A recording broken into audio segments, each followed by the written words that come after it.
بسم اللہ الرحمن الرحیم۔ السلام علیکم ناظرین، ایک نئی کہانی کے ساتھ آپ کی خدمت میں ایک بار پھر سے حاضر ہیں۔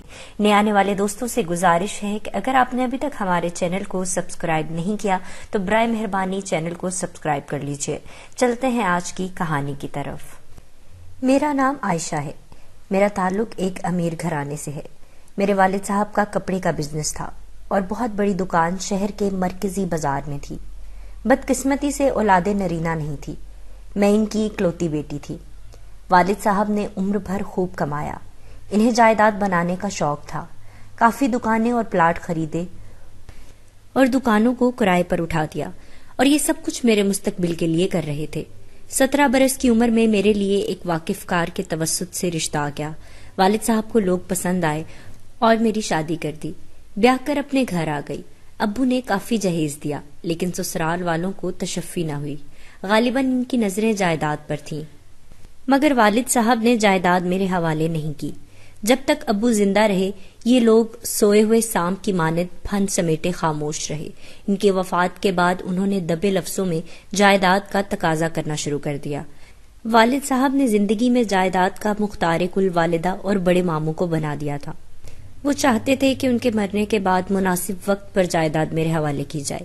انہیں ڈر تھا کہ جائیداد لے کر عائشہ کے سسرال والے اسے کہیں چلتا نہ کر دیں۔ جب شوہر نے بہت تقاضا کیا تو میں نے ماموں کو فون پر صورتحال سے آگاہ کیا۔ انہوں نے 2 دکانیں میرے شوہر کے حوالے کر دی۔ اس پر بھی ان کی تسلی نہ ہوئی، اور سب کچھ لے لو کے چکر میں دن رات مجھے ستانے لگے۔ وہ کہتے تھے کہ جب باپ کی ساری جائیداد تمہاری ہے تو یہ لوگ سب کچھ تمہارے حوالے کیوں نہیں کرتے؟ ایک دن میں کے جا کر دوبارہ ماموں کو صورتحال بتائی، امی سے بھی کہا۔ تب ان دنوں ہم دونوں نے باہم مشورہ کیا اور اس نتیجے پر پہنچے کہ میرے شوہر کی نظریں جائیداد پر لگی ہیں۔ بہرحال جھگڑے سے بچنے کے لیے ایک مکان اور حوالے کیا اور کہہ دیا، بیٹی بس اسی پر اکتفا کرو، باقی جائیداد ہمارے پاس تمہاری امانت ہے۔ ساری جائیداد کا قبضہ دے دیا تو خدا جانے آگے تمہارے ساتھ کیا صورتحال درپیش ہو۔ ذرا معاملات کو ذہانت سے نپٹاؤ تو بہتر ہے، ایسا نہ ہو تمہارے شوہر تمہاری ساری جائیداد بیچ کے تمہیں گھر سے چلتا کر دے۔ 2 دکانیں اور ایک مکان لے کر بھی میرے خاوند کو تسلی نہ ہوئی اور جھگڑے بند نہ ہوئے۔ چک اور زیادہ ہونے لگی۔ روز بروز لڑائی بڑھتی ہی جا رہی تھی۔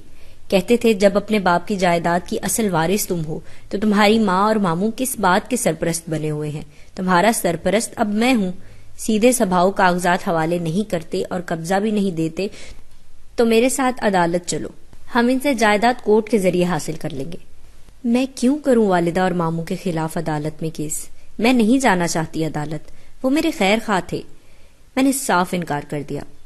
یہ بات اندر ہی اندر میرے شوہر کے دل میں پکنے لگی۔ والدہ گریجویٹ تھیں اور ایک اسکول میں ہیڈ مسٹرس تھیں۔ وہ اونچ نیچ سمجھتی تھیں۔ والد صاحب میرا تمام ترکہ انہی کی تحویل میں دے گئے تھے۔ والدہ نے بڑی دکان پر ماموں کو بٹھا دیا۔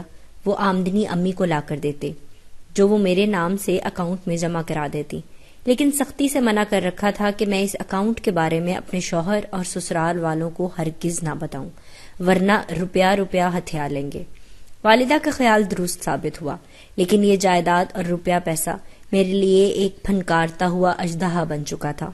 2 بچوں کی ماں تھی، لیکن شوہر ابھی تک بیوی کی طرح قبول نہیں کرتے تھے۔ وہ ہر وقت جائیداد کی وجہ سے ہراساں کرتے رہتے۔ ان کا کہنا تھا کہ تمہاری جائیداد پر صرف تمہارا حق ہے، تمہاری ماں اپنے بھائی اور بھتیجوں کو کھلا دے گی اور تم محروم رہ جاؤ گی۔ تنگ آ کر میں نے کہنا شروع کر دیا کہ بے شک وہ ان کو کھلا دیں، مجھے جائیداد لینی ہی نہیں، اور اس وجہ سے جھگڑا اب ہرگز مول نہیں لوں گی۔ سسر بھی آ کر سمجھاتے، کہتے بیٹا میری بات سنو اور دھیان سے میری بات سنو، تمہارے حق پر تمہارے میکے والے قبضہ کرنے والے ہیں، کل کلاں کو تمہاری ماں چل بسے گی، سوچو پھر کیا ہوگا۔ تمہیں چاہیے کہ ابھی سے قانونی چارہ جوئی کر کے اپنا حق حاصل کر لو، تاکہ یہ روپیہ پیسہ اور جائیداد تمہارے اپنے بچوں کے کام آئے۔ دن رات یہ باتیں سن سن کر کان پک گئے۔ روز و شب کا چین سکون حرام ہو گیا۔ جی چاہتا تھا کہ خودکشی کر کے اس عذاب بھری زندگی سے چھٹکارا پا لوں، لیکن پھر اپنی بچیوں کا خیال آ جاتا تھا۔ سوچتی تھی کہ میرے بغیر ان پر کیا گزرے گی۔ کچھ دن جھگڑوں کے بعد بالآخر خاوند نے چپ ساتھ دی، لیکن اب ان کے خیالات کسی اور طرف بھٹک گئے۔ وہ اکثر رات کو دیر سے آتے، پوچھنے پر جواب دیتے کہ تم کون ہوتی ہو سوال کرنے والی؟ میری زندگی ہے، جیسے مرضی آئے جیوں۔ تم نے تو جائیداد اپنے رشتہ داروں کو کھلا دی ہے۔ ان حالات سے میں بیمار پڑ گئی۔ امی کو فون کرتی تو وہ جواب دیتی، صبر کرو، سب کچھ تمہارا ہے، تمہیں کو ملے گا، ذرا اور ان لوگوں کو آزما لو، یہ لالچی ہیں، سب کچھ مل گیا تو آنکھیں پھیرتے دیر نہیں کریں گے، ابھی اور زیادہ ملنے کی آس ہے، بس اسی آس میں انہیں جینے دو۔ رفتہ رفتہ خاوند نے کنارہ کشی اختیار کر لی۔ وہ اب میرے میکے والوں سے بھی نہیں ملتے تھے۔ انہوں نے ایک ریحانہ نامی عورت سے تعلق قائم کر لیا اور اس کے ساتھ علیحدہ گھر میں رہنے لگے۔ کبھی کبھار گھر آتے، 2-4 گھڑی بچیوں کو پیار کر کے چلے جاتے۔ میں مکمل طور پر ساس سسر کے رحم و کرم پر جی رہی تھی۔ بتاتی چلوں کہ میرے میاں وکیل تھے اور ان کا ایک آفس گھر میں بھی تھا۔ اکثر موکل یہاں بھی آتے رہتے تھے، جن میں خواتین بھی ہوتی۔ ایک بار ماہپارہ نام کی ایک عورت آ گئی، بہت فیشنیبل اور ٹپ ٹاپ، ایسی کہ دیکھ کر غصہ آ جائے۔ یہ بہت آزاد روش لگتی تھی، لباس اوریاں سا پہنتی تھی۔ رفتہ رفتہ اس کا آنا جانا زیادہ رہنے لگا۔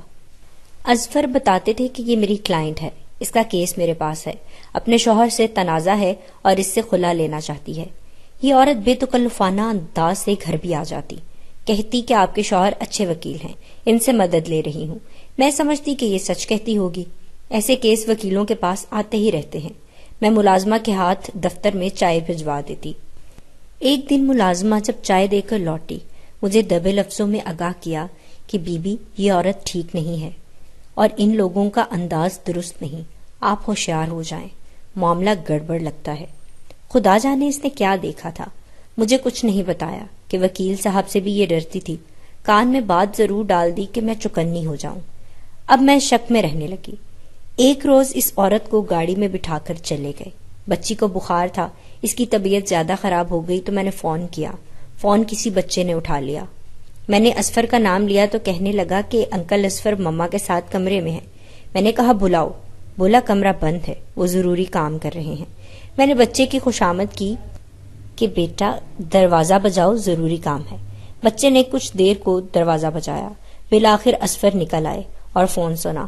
میں نے کہا کہ اپنی معشوقہ سے فرصت ہو تو گھر آ جاؤ، بچی کو تیز بخار ہے، ڈاکٹر کے پاس جانا ہے۔ یہ جملہ سن کر ان کو بہت غصہ آیا۔ 1 گھنٹے کے بعد غصے میں بھناتے ہوئے گھر آ گئے۔ کہنے لگے میری کلائنٹ کو تم نے معشوقہ کہا ہے، اب مزہ چکھو۔ مجھے مارنے لگے۔ میں رونے لگی کہ اظفر آخر تم کیوں ایسا کر رہے ہو؟ کہنے لگے اس لیے کہ تم نے اپنی جائیداد میکے والوں کو کھلا دی ہے۔ انتقاماً ایسا کروں گا، تم پر سوتن لاؤں گا، تب تمہاری ماں کو مزہ آ جائے گا۔ پھر اس جائیداد کی خاطر میں روز مار کھانے لگی۔ آخرکار امی جان کو کہنے پر مجبور ہو گئی کہ جو میرا حق بنتا ہے اظفر کے حوالے کر دے، ورنہ یہ مجھے قانونی چارہ جوئی کی خاطر عدالت تک لے جائے گا۔ پھر آپ مجھ سے شکوہ مت کرنا۔ یہ سن کر والدہ کو صدمہ ہوا، غصہ بھی آیا۔ کہنے لگیں کہ اگر جائیداد کی خاطر عدالت جاتا ہے تو جائے، میں دیکھوں گی کیسے یہ جائیداد عدالت کے ذریعے لیتا ہے۔ اب خاوند اس بات پر مصر تھے کہ عدالت چلو، کیس کرنا ہے، اور والدہ بضد کہ ٹھیک ہے عدالت جا کر دیکھ لو۔ میں 2 حصوں میں بٹ گئی، یوں کہیں میں پس گئی، لہو لوہان ہو گئی۔ ایک دن جب اسی مطالبے پر اظفر نے جب مجھے بری طرح مارا تو کورٹ جانے کی بجائے میں نے والدہ کے پاس جانا مناسب سمجھا اور ان کے گھر آ گئی۔ انہوں نے تمام احوال سنا، میرے بدن پر نیل دیکھے، تب مجھے ماموں کے گھر بھجوا دیا اور کہا کہ اب ہم بھی اس لالچی سے عدالت کی زبان میں ہی بات کریں گے۔ مجھے جائیداد سے نہیں، صرف اپنے بچوں سے دلچسپی تھی، تبھی اپنا گھر خراب نہیں کرنا چاہتی تھی۔ والدہ بھی میری مجبوری کو نہیں سمجھ رہی تھی۔ وہ اظفر کے مد مقابل آ گئی اور اظفر نے غصے میں مجھے طلاق بھجوا دی۔ طلاق کا صدمہ جان کا تھا، کیونکہ بچیاں اس نے مجھے نہیں دی جن کے بغیر میں جی نہیں سکتی تھی اور مر بھی نہیں سکتی تھی۔ بچیوں کو حاصل کرنے کی خاطر کیس چلنے لگا۔ جائیداد اور روپیہ پیسہ سب ہی مجھے مل گیا، لیکن بچیاں نہیں ملی۔ یوں میں نے جو چیز نہ چاہی مل گئی، لیکن میرے کس کام کی؟ وہ وکیل تھا اور اس کا کافی اثر و رسوخ تھا۔ میں چاہ کر بھی اپنی بچیاں واپس نہیں لے سکی۔ جب بچے ماں سے جدا ہو جائیں تو روپیہ پیسہ اور جائیداد کوئی شے قیمتی رہتی ہے، نہ کوئی معنی رکھتی ہے۔ آج میں خاوند کے ساتھ ساتھ اپنی ماں کو بھی اپنا مجرم سمجھتی ہوں۔ جنہوں نے اس قدر دور اندیشی سے کام لیا کہ مجھے اجاڑ کر ہی رکھ دیا۔ آج میں اس جائیداد کے ساتھ جلتی اور سلگتی رہتی ہوں۔ والدہ بھی اب اس دنیا میں نہیں رہی، شوہر نے دوسری شادی کر لی ہے اور میری بچیاں مجھ سے نفرت کرتی ہیں۔ وہ یہ سوچتی ہیں کہ ماں نے جائیداد کی خاطر انہیں چھوڑ دیا۔ وہ مجھ سے ملنے سے بھی انکاری ہیں، کہتی ہیں ہم کو ایسی ماں سے کیا لینا دینا جس نے پیسے اور جائیداد کو ہم پر فوقیت دی۔ بچوں کے بغیر ایک عورت ادھوری ہوتی ہے، اور ایک ماں، اس کے لیے تو یہ دنیا جہنم بن جاتی ہے۔ سوچتی ہوں کہ کاش دولت، جائیداد اور اتنا روپیہ پیسہ میرا باپ میرے لیے نہ چھوڑ کے جاتا، اور ہاں اگر باپ نے یہ پیسہ چھوڑا تھا تو میری ماں ضد پر نہ اترتی۔ اگر اصفر سوچ لیتے، اپنا رشتہ بچانے کی کوشش کرتے تو شاید معاملات یہاں تک نہ آتے، ایک ماں اپنے بچوں سے اور بچے اپنے ماں سے جدا نہ ہوتے۔ لیکن یہ ساری باتیں صرف سوچنے کی حد تک ہی رہ گئی ہیں۔ ماضی پر نظر ڈالتی ہوں تو پچھتاووں کے علاوہ کچھ بھی نہیں سجھائی دیتا۔